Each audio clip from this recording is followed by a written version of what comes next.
Bienvenue dans votre horoscope du mois de novembre. Je vais organiser les choses un petit peu différemment pour une fois. Vous allez avoir une présentation générale qui est valable pour tous les signes et après, nous passerons à votre signe en particulier afin de vous présenter les passages planétaires et surtout les enjeux de ce mois de novembre. On commence le mois par cette nouvelle lune en Scorpion. Saturne qui redevient direct le 16 novembre. Pluton qui quitte définitivement le Capricorne le 19 novembre. Et Mercure qui devient rétrograde le 26 novembre. Le mois de novembre est basé sur la transformation. Eh bien, nous rentrons définitivement dans ce que l'on nomme l'ère du Verseau, qui va être matérialisée par deux choses très importantes. L'entrée d'Uranus dans le Gémeaux et la réalisation du trigone Pluton-Uranus, qui va être un aspect clé de 2025. Ça veut dire une transformation majeure de la société, une transformation majeure des grands équilibres. Et en ce qui me concerne, je suis invitée, quel que soit mon signe, à me transformer de manière positive. Le Scorpion est le signe de la peur et le signe de la phobie. Mais c'est aussi le signe de la transformation et de la mort. La mort peut être vécue d'un point de vue réel, c'est ma propre finitude ou celle de mes proches, ce n'est jamais agréable, et pourtant ça fait partie des grands équilibres de la vie, mais c'est aussi la mort symbolique d'un ancien monde pour qu'un nouveau monde puisse émerger. Le monde d'avant Covid, qui a été marqué par la conjonction Saturne-Pluton, est définitivement achevé. Dans les 20 ans qui viennent, Pluton va rester dans le Verseau et lorsqu'il rentre au mois de novembre, il est protégé par Uranus, qui est le maître du Verseau, trigone croissant, la pleine lune du 15 novembre, qui se fera sur Uranus, donc explosive, une pleine lune erratique, qui va mettre encore en avant des problèmes informatiques, des problèmes de réseau, des soucis de communication et des mouvements incontrôlables. Par contre, elle sera bien équilibrée avec Pluton. Ce qui est dérangeant, c'est que Saturne redevient direct, alors même que Jupiter est toujours rétrograde. Donc, on continue le carré Saturne-Jupiter qui ramène de l'incertitude sur l'économie et sur les sociétés d'une manière générale. Donc, c'est quand même un mois où il y a beaucoup d'hésitation avec cette pleine lune, même si les configurations en présence sont assez intéressantes avec un grand trigone. Mais c'est un petit peu bancal parce que Mars est en Lion. On saura même venir nous enquiquiner un petit peu et bloquer certains de nos efforts. C'est donc un mois profondément transformateur et maintenant on va voir concrètement qu'est-ce que ça vient raconter à votre signe, d'autant que Mercure sera rétrograde à partir du 26, donc il faudra résoudre un certain nombre de choses avant cette date. Bonjour à tous les Sagittaires, lune en Sagittaire, ascendant Sagittaire. Le mois de novembre commence avec beaucoup d'intensité puisque la nouvelle lune se fera dans votre secteur d'ombre, alors même que Vénus se trouve chez vous et que vous avez envie de passion, de romance, d'équilibre, de bien vivre. Et pourtant, il y a quelque chose d'un peu mystérieux qui vient vous titiller comme une attente, quelque chose qui est suspendu, puisqu'on a Mercure, l'intelligence, la compréhension, Soleil, Lune, ça va créer chez vous un attrait pour les choses cachées, pour le mystère, pour l'occulte. Vous aurez envie de vous intéresser à des domaines de la spiritualité. Peut-être aller gratter vos ombres, vos douleurs. Il y a quelque chose de très intense parce que cette nouvelle lune se fait au détriment de Pluton. Ça ramène de la souffrance alors que le Sagittaire aime bien une certaine tranquillité de vie. Mais n'oublions pas que le Sagittaire correspond également à Chiron, le guérisseur, et qu'il y a chez vous une âme de rédempteur qui quelque part n'hésite pas à explorer les zones sombres de lui-même pour se transformer, comme si le Scorpion avait laissé couler chez vous un petit peu de sa puissance. Elle se fera également à l'équilibre de Saturne dans la zone du foyer, dans la zone de la maison. On peut chercher à améliorer sa maison, améliorer ses finances, se lancer dans des travaux de restauration, refaire une toiture. Les travaux que l'on va faire, ce n'est pas de l'embellissement, au contraire, c'est du dur, c'est du concret et c'est fait pour durer. Dans cette période-là, je suis dans un développement privé intense. C'est une période idéale pour commencer une psychothérapie, parfaite pour toutes les personnes qui sont thérapeutes, qui vont investiguer, qui vont chercher, qui vont comprendre. Par contre, c'est une nouvelle lune qui peut être un petit peu douloureuse si j'ai des choses qui n'ont pas été alchimisées de mon passé. C'est une nouvelle lune pour faire le point avant mon propre anniversaire. En effet, le soleil rejoindra mon signe à partir du 22 novembre. Bon anniversaire au Sagittaire de cette période. Une nouvelle lune intense, une nouvelle lune changeante, une nouvelle lune qui me montre un petit peu mes fantômes et ce à quoi je tâche d'échapper. Si j'ai par exemple des douleurs, des addictions, des choses peu avouables, eh bien c'est le moment de guérir et de chercher à passer à autre chose. Chaque année, la période d'anniversaire est toujours une époque de bilan et c'est important d'en tirer les leçons pour passer au mieux la nouvelle période qui s'annonce, surtout que globalement, il va y avoir des enjeux avec Pluton qui change de signe et l'année prochaine, nous aurons de nombreuses planètes qui vont elles aussi changer les énergies.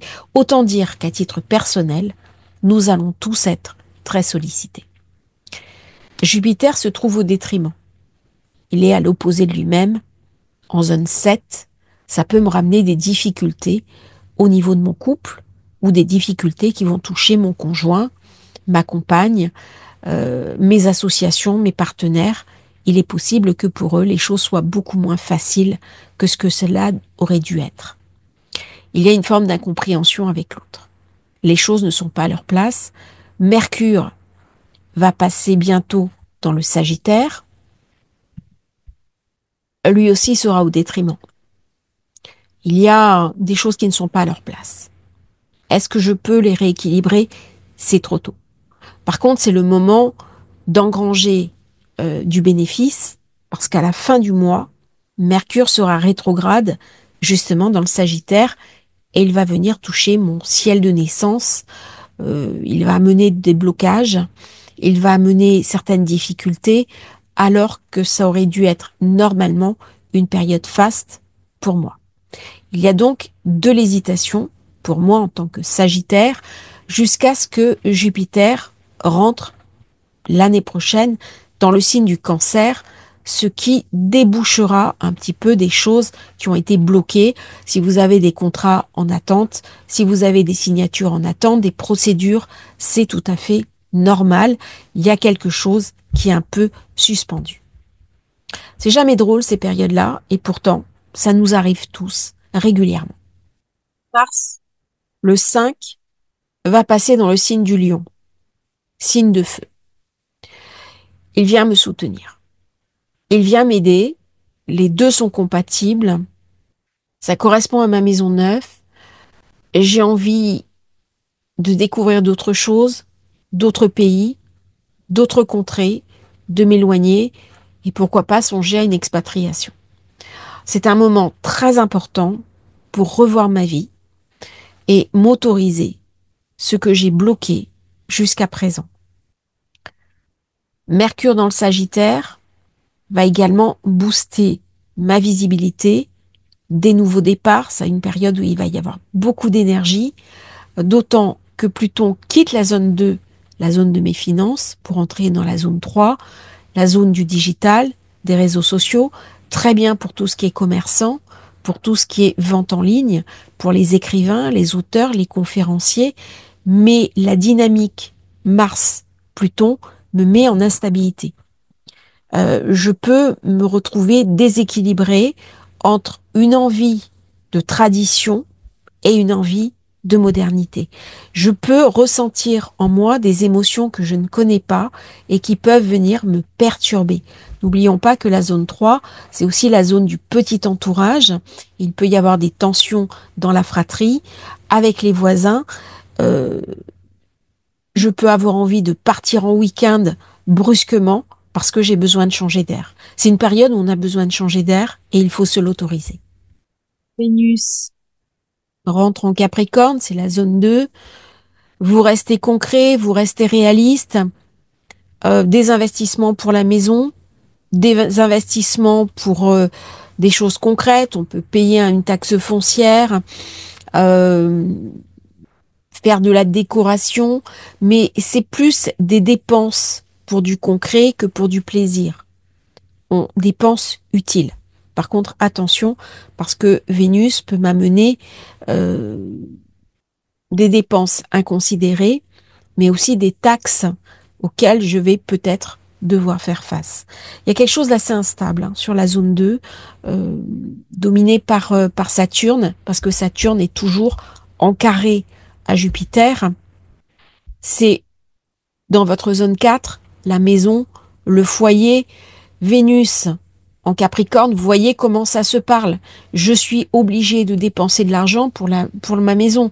J'ai peut-être un problème de toiture, j'ai peut-être une urgence, j'ai peut-être une plomberie qui vient de me lâcher. Bref, je dois faire face à une urgence. C'est pas agréable, mais on risque d'aller voir son banquier pour lui demander un prêt afin de faire face à un événement soudain qui arrive dans la maison et qui occasionnera une dépense importante.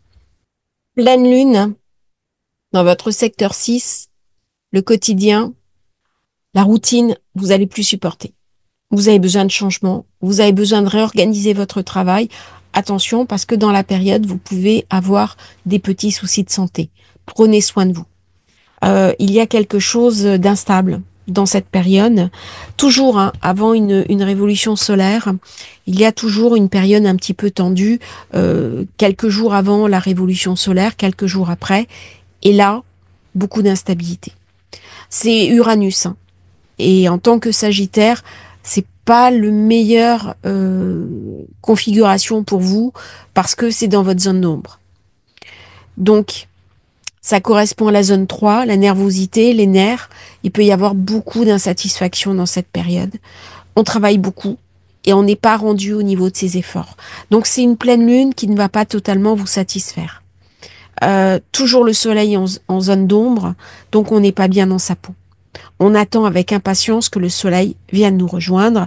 Là, on est très fébrile et c'est une période un petit peu tendue, d'autant que Jupiter, votre gouverneur, est très mal aspecté.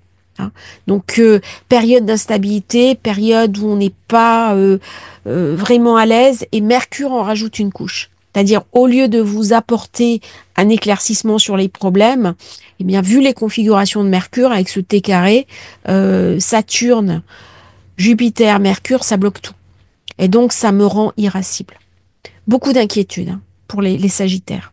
C'est comme si on était instable. On est sur des sables mouvants. Alors, il y a de la passion, il y a de l'enthousiasme, mais Chiron, le guérisseur, il a besoin de s'occuper de lui. Il a besoin de prendre du temps pour lui. Il a besoin de définir ses priorités. Alors, Saturne redeviendra direct quasiment à la même période. C'est dans le secteur de la maison. Donc là, il y a quelque chose d'un contact avec des personnes âgées, avec des personnes plus âgées. On peut s'occuper de ses vieux parents.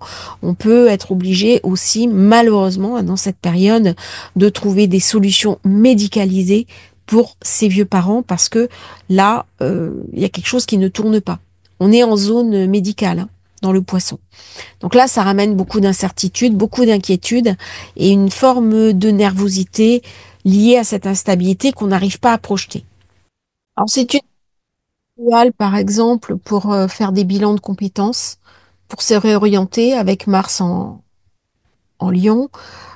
Beaucoup d'énergie, beaucoup de puissance, mais une certaine forme de nervosité quand même, hein. C'est un mois de préparation intense, de planification pour des lancements futurs. C'est important de travailler en coulisses et de saisir les opportunités qui vont se présenter lorsque le Soleil aura rejoint votre signe à partir du 23. Bon, j'ai Saturne qui redevient direct. Ça va déboucler des choses, mais pour vous, tant que Jupiter est rétro, eh ben, il y a quand même quelque chose qui ne se met pas en place. Et ça vient me freiner. Alors, ce sont des périodes très intéressantes pour se repositionner, pour se poser les questions fondamentales sur le sens de sa vie, peut-être arrêter un petit peu le côté économique, le côté j'avance en permanence, s'asseoir, réfléchir et voir qu'est-ce qu'on doit mettre en œuvre dans sa vie pour répondre aux attentes plus spirituelles de son signe. Cœur 2, pour vous, ça a pu ramener du financier, ça a pu ramener des opportunités d'investissement, des réalisations. Passe en secteur 3, en Verseau, ça va créer chez vous un souffle d'air. Nouvelle communication, nouveaux projets, peut-être un intérêt très fort pour le digital, des envies de vacances, des envies de déplacement. Il est possible aussi que vous montiez des projets, notamment sur les réseaux sociaux, que vous fassiez connaître. Peut y avoir dans l'environnement proche des envies profondes de changement, notamment au niveau de son entourage. On va remettre à plat certaines relations, les frères, les sœurs, les voisins, les petits amis. Il y a vraiment quelque chose là sur l'environnement de proximité qui va être transformé dans les temps qui viennent avec beaucoup d'émotions et d'instabilité. Beaucoup de passion aussi. C'est quand même une zone où on est assez nerveux. Tant que Mercure est dans la zone du Sagittaire, et en plus il devient rétro à la fin du mois. 22, j'aurai Jupiter, le Soleil qui sera passé en Sagittaire. Ça y est, il est chez vous. Ça y est, on va se sentir bien. Alors là, ça va être à partir de cette date-là, on respire. On a comme une énergie qui arrive, ça va débloquer des choses.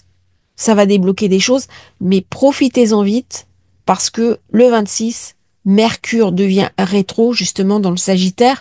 Alors l'avantage pour vous, c'est qu'il va venir au-devant du Soleil. Et donc ça va vous montrer des nouveaux projets, ça va vous montrer des nouvelles opportunités, ça va mettre en avant les projets, la compréhension, la communication, facilité d'élocution, facilité aussi pour convaincre. Euh, Vous aurez des éclairs de génie dans ces périodes. Vous saurez où est-ce que vous devez aller. Période très intéressante pour le Sagittaire parce que Mercure rétro matériorise. Donc il devient beaucoup plus profond. Alors le Sagittaire, il est double. Il a un côté très tourné vers l'extérieur, mais aussi il a besoin de sagesse, il a besoin de philosophie. Donc là, on va être dans la période de la philosophie. Par contre, c'est important de profiter de cette période pour boucler les dossiers économiques, les urgences, parce que Mars va ralentir et du 7 décembre au 16 décembre, eh bien, Mercure sera rétro et Mars sera également rétrograde. Donc vous voyez un petit peu, Sagittaire, c'est entre deux eaux. Il y a Jupiter qui est au détriment, Mercure au détriment, Mercure rétro, Mars rétro, période de blocage. Là, autant vous avez bénéficié dans les derniers temps d'opportunités importantes, autant là, il y a quelque chose d'une restriction, ça va être plus difficile, il va falloir bien réfléchir à ce que vous faites et prendre les bonnes orientations. Ça ne veut pas dire que c'est plié, c'est pas du tout ça. Mais là, il va falloir être vigilant à vos décisions, bien réfléchir et être surtout lucide sur la situation autour de vous. Il y a donc des opportunités qui vont se présenter.